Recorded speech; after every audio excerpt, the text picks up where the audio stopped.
there's nothing in the swamp. Yes, with the episode Loose Ends, which doesn't exactly tie everything up, but they tried, the Swamp Thing series came to a close, and so of course it was canceled before it even got a shot. Apparently more for being too expensive, and with the locations and some of the special effects. A lot of the special effects were pretty good. There was a few here and there, and I thought, ooh, I guess the money ran out on that one. But overall, that was one of the shining points of the show. It looked very good, and the scenes and the mood and everything was really perfect for this sort of horror environment that everyone exists in the small town of Murray. So it does sort of wrap up basically the threads that were put there, the soap opera threads of Avery Sutherland, and he pretty much did away with his wife there. She's stuck in the loony bin, and she's not getting out. Madame Xanadu helps her out with a fake vision of her dead daughter to keep her company while she just goes off the deep end there. And that's how they leave that. I suppose that would open up possibilities for a new season had it gotten a new one, but, well, we'll just have to leave it at that. Meanwhile, Avery tries to decide that he has a shot of just getting together with Sheriff Cable, but Sheriff Cable's not going for that, so he kills her. Or did he? If there had been a second season, I suppose it's possible she survived. He stabs her in the back, literally, in her squad car, and then dumps her in the swamp in the trunk of her car, and she's screaming and hollering while she's in there for help. And then Avery goes back to his vehicle and starts coughing up leaves. So the swamp is doing something to him. What? Well, we don't know. I suppose since the series ended, we can just assume he died in his car or whatever, but I don't know. I think that was a setup for season 2. Meanwhile, Jason Woodrue, who was one of the better characters in this, and the performance was pretty good. Of course, his wife had succumbed. She took all of her medications at once, so, it left her in a pretty bad state. I thought she was dead, but no, she's still alive, but just kind of brain dead in a way there, but she still has the ability to be scared. So he duct tapes her to a chair and decides to experiment on her with his samples from Swamp Thing. But don't worry, he wasn't going to experiment on her before he experimented on himself. And of course, he cooks up the Swamp Thing samples. I guess he sauteed it a little and then ate it. And of course, well, I wonder what that'll do. Well, that's how he becomes the Floronic Man. And yes, you do get to see him as the Floronic Man. I was wondering if we would even get that, and we do. I don't know if that was tacked on after they got the word that this would be the last episode or not, but and it's actually an after credits, so you got to sit through the credits at the, it's one of those where you get a little sting, but a teaser for what? Nothing. But there he is. So he looks basically like the evil version of Swamp Thing, which is pretty much what he is. And that's that. Meanwhile, Matt Cable, it seems he kills Matt, I suppose, who was just sort of lost through the whole thing. But one of the things I didn't bother to mention, I should have, was if Matt is Avery's son, because the actor playing him is obviously mixed race. I just assumed maybe they would reveal he wasn't. He was actually the bar owner's son, and that what's her name, Abby's friend, would be his sister. Maybe so. I don't know, but I don't think so, because the sheriff, she was denying it at first, and then just allowed him to believe that Avery was the father. So, but I guess Avery or Sheriff Cable has one of the wood pile in the family. I don't know. But so there you go. But apparently, Floronic Man kills him. Supposedly, we don't see it, so he's screaming and stuff, and there's shadows and whatnot. But if there had been another season, maybe he wasn't. Maybe none of them were really dead, then they would come back transformed and whatnot. But so yeah, the sheriff probably could have been brought back by the swamp and all that. Because I tell you, if you die in that swamp, you're going to come back as some sort of zombie or vegetable creature. You know, those are your choices. And maybe they would have even done the Solomon Grundy, you know, like the gangster who gets his body is dumped in that swamp and comes back.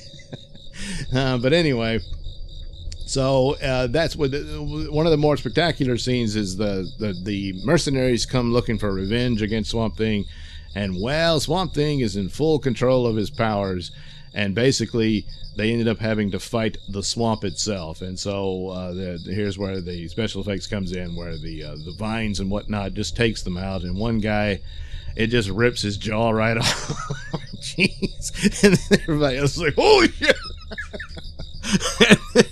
And so they look, they did it well. And so eventually they whittles it down to the leader of the secret group there, and he's, you know, pooping his pants at this point and begging Swamp Thing not to kill him, and Swamp Thing does, well, you tell all your friends to leave me alone. And so he got the message, and so he goes away. And then we have one of these cheesy things where Swamp Thing is talking to himself, or is he, where a vision of Alec Holland appears. And what are you going to do, man?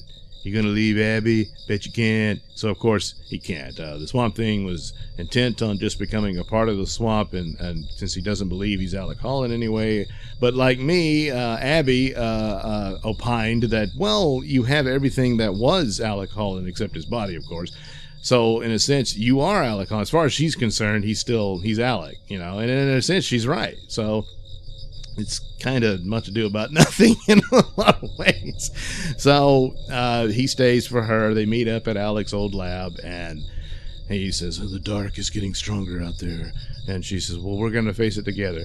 And that's where they end it. So I think the plan, and I believe James Wan even hinted at this, that the idea was eventually they would lead to a Justice League Dark series, and Swamp Thing would be the beginning of it. So they introduced Blue Devil. Oh, and Blue Devil is able to leave, or Cassidy, since this version of him, he's like the Hulk. He can change back and forth, which is quite a leap from the actual story, but whatever.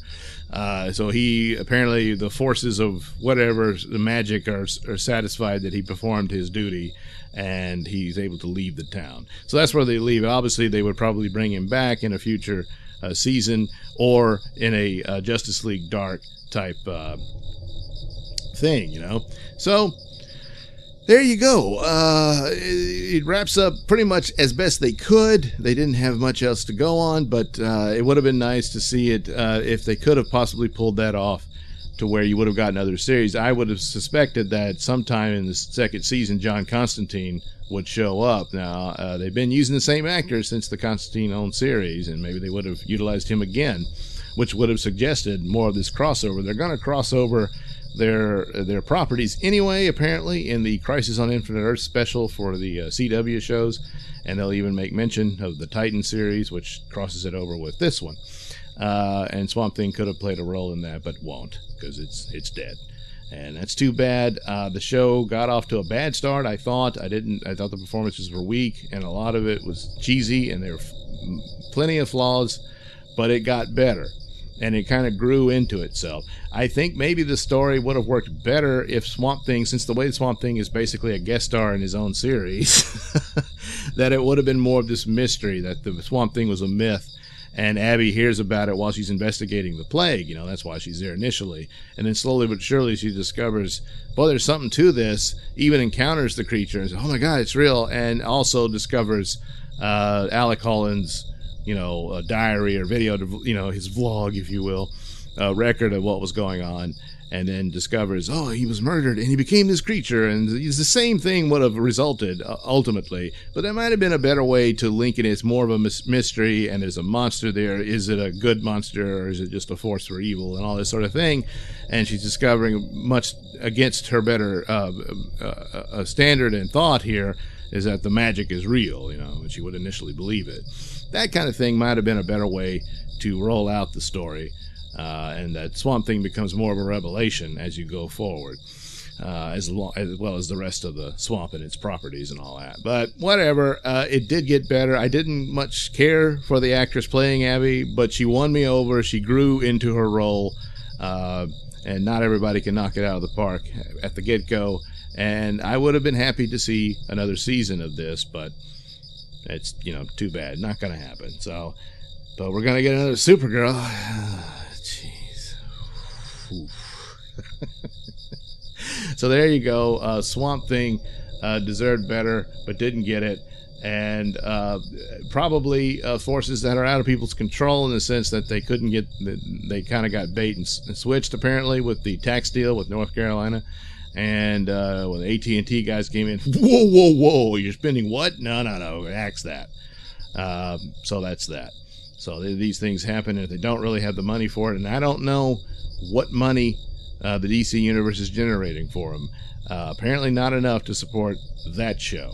But it makes me wonder about the others, because sure, there's not as much detail of special effects that you require for Swamp Thing, but still there's quite a bit of it. So these shows, the other two series, aren't cheap.